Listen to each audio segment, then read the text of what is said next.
त्यसो अब जगेर थाहा हुन्छ नि यसले पानी त्यो अरू भन काम गर्छ नि युलिरा हामीले दाना दिँदैन अब जतिजना कुरा गर्छ म यही पढाउँछु 120 मा अनि 100 रुपैयाँ पाउँदा ल म चाहिँ यहाँ बाइक रोकेर यहाँ एउटा राम्रो घर छ म तपाईँहरूलाई देखाउँछु हेर्न सक्नुहुन्छ गाउँघरमा आजकल त धेरै रमाइलो कि अनि भाले नि रहेछ भाले नि देखाउँछु तपाईँहरूलाई भन्नुहोस् सितन चाहिन्छ भने यसो सम्पर्क गर्नु होला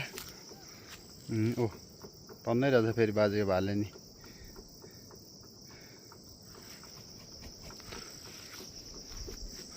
ल हामी चाहिँ टक्क यहाँनिर आउँदाखेरि कस्तो राम्रो ठाउँ देखिन्छ फेरि यहाँबाट त्यो चाहिँ ढाडे बजार हो त्यसपछि तपाईँहरूलाई देखाउँछु भनेको घर चाहिँ यही हो दामी छ डिजाइन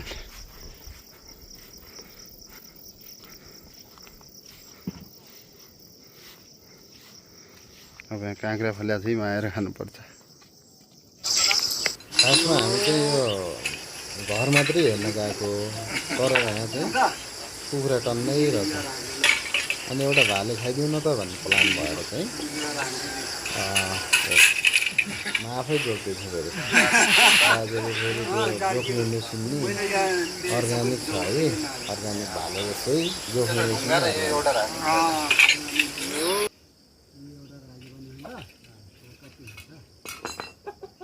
त्यो चाहिँ आधी आधी किलोको त्यो आधी किलो अनि त्यो दिदी छ त ल अलि अलि भित्र हाल्नु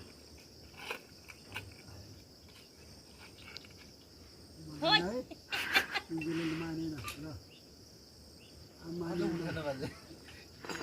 यही हाल्नु यो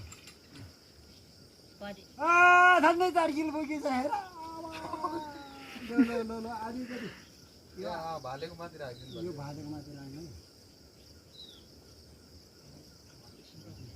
अनि पाइ ल एक खाडी रहेछ ल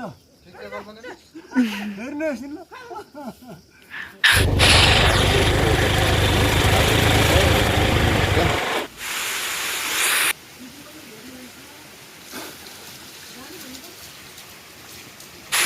फाइनल्ली गाइस अब चाहिँ मैले भात खाएँ त बाई